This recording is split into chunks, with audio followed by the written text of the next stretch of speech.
तो क्या उसी इनडायरेक्टली तरीके से आपने भारतीय जनता पार्टी के एमएलएज और एलएलपी को चोर बोल दिया? देखिए, उनको हम इनडायरेक्टली नहीं, मैं तो डायरेक्टली बोलता हूँ कि चोर मचाए शोर। एलजी एडमिनिस्ट्रेशन आज तो चलो ठीक है, यहाँ इंडिया अलायंस की सरकार है, उमर साहब और नेशनल कॉन्फ्रेंस ऑफ कांग्रेस और बाकी अलायंस पार्टनर की सरकार है, लेकिन 7 साल तो एलजी साहब की एडमिनिस्ट्रेशन और होम मिनिस्ट्री के अंडर और केंद्र में भी उनकी सरकार और यहाँ भी उनकी सरकार, फिर पीडीपी और बीजेपी की 14 से लेकर आप 24 तक देखिए, अगर 10 साल में सरकार किसकी रही, तो 10 साल में आपने डेली वेजेस का मुद्दा क्यों नहीं उठाया? और अगर 10 साल आपने डेली वेजेस का मुद्दा नहीं उठाया और आज आप बातें करते हैं, आज आप हमसे सवाल पूछते हैं। वो कह रहे हैं हमने 500 से उनको 9,000 रुपए पहुंचाया, तो हमने ही तो किया। एसपीओज जो है वो सेंटर के डिपार्टमेंट, ठीक, तो आप एसपीओज की बढ़ा दो, आप बढ़वा दीजिए ना एसपीओज की, आप उसकी बात क्यों नहीं करते? एसपीओ भी तो हमारे देश की सुरक्षा के लिए दिन रात नाकों पे खड़े हैं, देश की सेवा कर रहे हैं। वो तो सीधा होम मिनिस्ट्री के अंडर आते हैं, उसमें तो आपको उम्र सरकार को पूछने की जरूरत भी नहीं है, आप उन्हीं की बढ़ा दीजिए। लेकिन इनकी कथनी और करनी में अंतर है, इनके कहने और करने में अंतर है, ये पूरी तरह एक्सपोज हो चुके हैं, इसीलिए हमने कहा चोर मचाए शोर।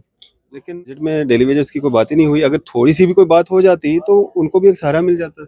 देखिए, ये कुछ छोटा सा सिर्फ लॉलीपॉप देने की बात नहीं थी, ये पहले उनका लॉलीपॉप ही तो दिया है सर, पहले भी नहीं जो बजट में दिया है। पहले इलेक्शन में वादा करके आए थे, मैं एनसी की बात कर रहा हूँ, कि हम आएंगे तो 200 यूनिट बिजली फ्री देंगे, आप हमें जिताइए हम आपको 12 सिलेंडर फ्री देंगे, आप हमें जिताइए हम आपको मतलब पेंशन में बहुत ज्यादा बढ़ोतरी कर। लेकिन वैसा कुछ हुआ नहीं ना, आप लॉलीपॉप ही फिलहाल दे दिया है कि हाँ चलो जो हमारे पास था हमने आपको दे दिया, तो इनको भी थोड़ा सा दे देते। हमने वादा, जो सरकार ने वादा 5 साल के लिए किया था, 5 साल, मैं भी वही बोल रहा हूँ, अगर लॉलीपॉप वहां पे मिल सकता है तो यहाँ पे भी दे देते। आज हाउस में डिस्कशन, आज हाउस में on the floor of the house chief minister साहब ने कमेटी कंस्टिट्यूट की है, तो पहले उनका नंबर देखना है, फिर उसका फाइनेंशियल इम्प्लीकेशन देखनी है कि कितना पैसा चाहिए, और उसके बाद उनको रेगुलराइज करके उनको उस पर क्या किस तरीके से करना है वो कमेटी कंस्टिट्यूट होगी, और हाउस के अंदर एश्योरेंस है। और एटलीस्ट इस पर तो आपको मुतमिन होना चाहिए कि जो पिछले 10 साल से कोई बात ही नहीं हुई, आज एटलीस्ट एक अच्छी शुरुआत हुई है, और अच्छी शुरुआत में मुझे उम्मीद है उनको इंसाफ मिलेगा। एमएलए राजौरी इफ्तिकार अहमद साहब हमारे साथ मौजूद हैं, बात करेंगे। इफ्तिकार साहब, कैसे देखते हैं जो बजट जो पेश किया गया और उसके साथ साथ में जो आज शोर देखने को मिला कि चोर मचाए शोर, ये क्या चोर मचाए शोर था? देखिए, ये स्लोगन मैंने ही स्टार्ट किया था कि चोर मचाए शोर। जब बजट के दौरान स्पीच हुई, कल भी आपने देखा कि मैंने जब अंदर हाउस के अंदर बोला तो मैंने सरकार को कहा कि आपने एक अच्छी शुरुआत की है, but daily Vaser, casual labour, जो ये एक लार्जर सेक्शन ऑफ सोसाइटी है, जो हमारे पीडीडी डिपार्टमेंट, बिजली डिपार्टमेंट की रीढ़ की हड्डी है, और भी दीगर डिपार्टमेंट, एजुकेशन डिपार्टमेंट, रहबरे खेल, रहबरे ज़राअत, रहबरे सेहत, ये सारे, इनको उम्मीद है बजट से, और ये अपने आप को एक ठगा हुआ महसूस कर रहे हैं, तो इनको भी सुनना चाहिए। तो आज जब चीफ मिनिस्टर साहब ने हाउस के अंदर इस पे डिस्कशन स्टार्ट हुई, तो जो लोग पिछले 10 साल से सरकार में थे, उन्होंने इस पे कोई काम नहीं किया, और उल्टा उन्होंने एसआरओ खत्म कर दिया। जब यहाँ 370 जो कहते हैं नया जम्मू कश्मीर हम बना रहे हैं, उसमें उन्होंने एसआरओ ही खत्म कर दिया। उन्होंने कहा हम इनको पक्का नहीं करेंगे, जो पॉलिसी थी पॉलिसी ही खत्म कर दी। आज 10 साल में उन्होंने कुछ नहीं किया, और आज जब 4 महीने की सरकार और हम कुछ करने जा रहे हैं तो वो वहाँ शोर मचा रहे हैं। इसलिए हमने कहा चोर मचाए शोर, क्योंकि चोरी उन्होंने ही की थी, इनके लिए उन्होंने डेली वेजर्स, कैजुअल लेबर, इनके साथ धोखा, एलजी एडमिनिस्ट्रेशन चाहे हो, चाहे केंद्र की सरकार हो, चाहे पीडीपी और बीजेपी की 2015 में 14 में जो सरकार बनी थी, उन्होंने। तो आज आपने देखा कि जो कंसर्न मैंने भी हाउस के अंदर उठाया और बाकी मेंबरान ने भी उठाया था, कैजुअल लेबर, डेली वेजर्स, इनके लिए, आज चीफ मिनिस्टर साहब ने उसका संज्ञान लेते हुए आज चीफ मिनिस्टर साहब ने उस प्रोसेस को दोबारा स्टार्ट किया, और हाउस के अंदर उन्होंने एक कमेटी का अनाउंस किया कि चीफ सेक्रेटरी साहब की अध्यक्षता में, उसमें तमाम सेक्रेटरी हजरात, डिफरेंट डिपार्टमेंट, लॉ सेक्रेटरी और भी फाइनेंस एंड ऑल दैट, वो होगा, और जिससे इस कमेटी कंस्टिट्यूट की है कि वो देखेगी कि कौन कौन से इश्यूज हैं, कितने नंबर हैं, और इनको किस तरीके से रेगुलराइज किया जाएगा, और इनके वेजेस किस तरीके से बढ़ाए जाएंगे।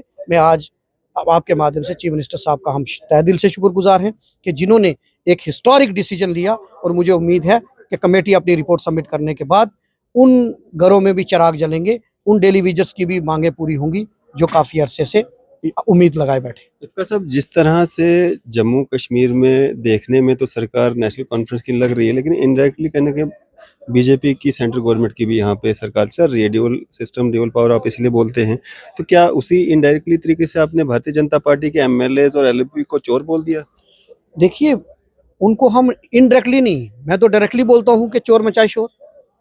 एलजी एडमिनिस्ट्रेशन आज तो चलो ठीक है, यहाँ इंडिया अलायंस की सरकार है, उमर साहब और नेशनल कॉन्फ्रेंस ऑफ कांग्रेस और बाकी अलायंस पार्टनर की सरकार है, लेकिन 7 साल तो एलजी साहब की एडमिनिस्ट्रेशन और होम मिनिस्ट्री के अंडर और केंद्र में भी उनकी सरकार और यहाँ भी उनकी सरकार, फिर पीडीपी और बीजेपी की 14 से लेकर आप 24 तक देखिए, अगर 10 साल में सरकार किसकी रही, तो 10 साल में आपने डेली वेजेस का मुद्दा क्यों नहीं उठाया?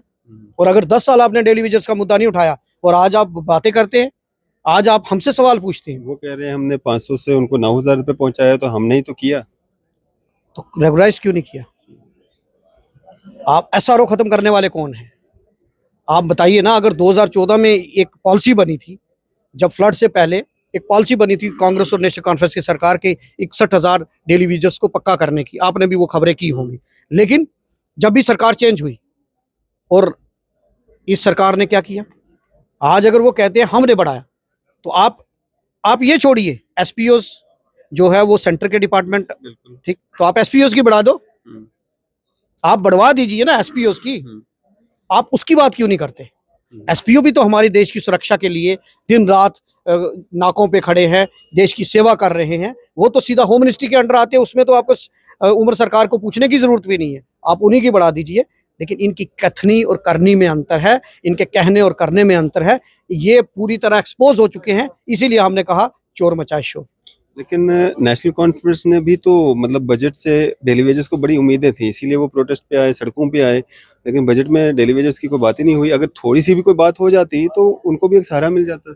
देखिए, ये कुछ छोटा सा सिर्फ लॉलीपॉप देने की बात नहीं थी, ये पहले उनका लॉलीपॉप ही तो दिया सर, पहले भी नहीं जो बजट में दिया है। पहले इलेक्शन में वादा करके आए थे, मैं एनसी की बात कर रहा हूँ, कि हम आएंगे तो 200 यूनिट बिजली फ्री देंगे, आप हमें जिताइए हम आपको 12 सिलेंडर फ्री देंगे, आप हमें जिताइए हम आपको मतलब पेंशन में बहुत ज्यादा बढ़ोतरी कर, लेकिन वैसा कुछ हुआ नहीं ना। आप लॉलीपॉप ही फिलहाल दे दिया है कि हाँ चलो जो हमारे पास था हमने आपको दे दिया, तो इनको भी थोड़ा सा दे देते। 5 हमने वादा, जो सरकार ने वादा 5 साल के लिए किया था, 5 साल, मैं अभी वही बोल रहा हूँ, अगर लॉलीपॉप वहां पे मिल सकता है तो यहाँ पे भी दे देते। आज हाउस में डिस्कशन, आज हाउस में on the floor of the house chief minister साहब ने कमेटी कंस्टिट्यूट की है, तो पहले उनका नंबर देखना है, फिर उसका फाइनेंशियल इम्प्लीकेशन देखनी है कि कितना पैसा चाहिए, और उसके बाद उनको रेगुलराइज करके उनको उसमें क्या किस तरीके से करना है, वो कमेटी कंस्टिट्यूट होगी और हाउस के अंदर एश्योरेंस है। और एटलीस्ट इस पर तो आपको मुतमिन होना चाहिए कि जो पिछले 10 साल से कोई बात ही नहीं हुई, आज एटलीस्ट एक अच्छी शुरुआत हुई है, और अच्छी शुरुआत में मुझे उम्मीद है उनको इंसाफ मिलेगा। का सब अब आपके रजौरी चलते हैं हम, वहाँ पे जो बाबा गुलाम शाह बादशाह यूनिवर्सिटी का जो मामला चल रहा था, अभी क्या है वहाँ पे, किस तरह से देखते हैं उसको? देखिए, मुद्दा उठाने के बाद स्ट्राइक कॉल ऑफ हुई है, जहां उनको जो सस्पेंड किया गया था उसको किश्तवाड़ में लगाया था, तो उसको रजौरी में रखा गया।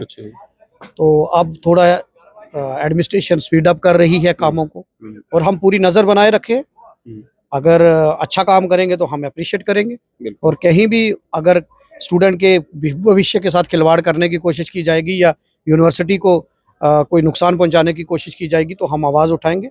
एक और महत्वपूर्ण मुद्दा, जब मैं कल, क्योंकि एक दिन की छुट्टी मुझे मिली थी एतवार को, तो मैं रजौरी अपने विधानसभा क्षेत्र में था, वहाँ मैंने एक मुद्दा उठाया, जो स्कूल्स, प्राइवेट स्कूल्स, एक प्राइवेट स्कूल्स एडमिशन का दौर है, जैसे कि आप जानते हैं। वो लोग मिले भी आपसे एसोसिएशन वाले? हाँ, वो मैंने मीटिंग एक कॉल की थी, इनफैक्ट वो मुझे नहीं मिले, मैंने मीटिंग कॉल की थी जिसमें चीफ एजुकेशन अफसर, जोनल एजुकेशन ऑफिसर और जो प्राइवेट स्कूल एसोसिएशन है उन्होंने।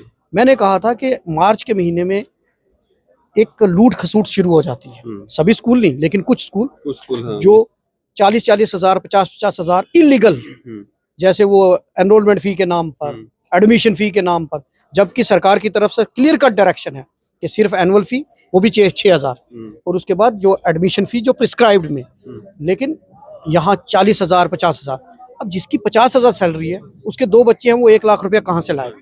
तो ये एक माफिया, एक commercialisation of education system start हो गए थे इसका। मैंने मीटिंग ली और मीटिंग में मैंने क्लियर कट बोल दिया कि 5 साल तक कोई यूनिफॉर्म चेंज नहीं करेगा, बुक्स जो प्रिस्क्राइब्ड है वो बुक्स प्रिस्क्राइब्ड बुक ही रहेंगी, और उसके बाद जो इलीगल फी लेगा उसके खिलाफ कार्रवाई होगी, और वो ऑर्डर भी चीफ एजुकेशन अफसर ने निकाल दिया है। और लोगों को का कंसर्न है, और इस इशू पर भी हमने बड़ी काम अच्छी बात है। चलो शुक्रिया हमारे से बातचीत करने के लिए। Thank you. तो एमएलए राजौरी इफ्तिकार अहमद साहब हमारे साथ बात कर रहे थे। आपकी इस सब पे क्या राय है? आप अपनी राय जो है जरूर साझा कीजिएगा। इसी तरह की मजीद अपडेट्स के लिए आप देखते रहने न्यूज़ सहारा इंडिया।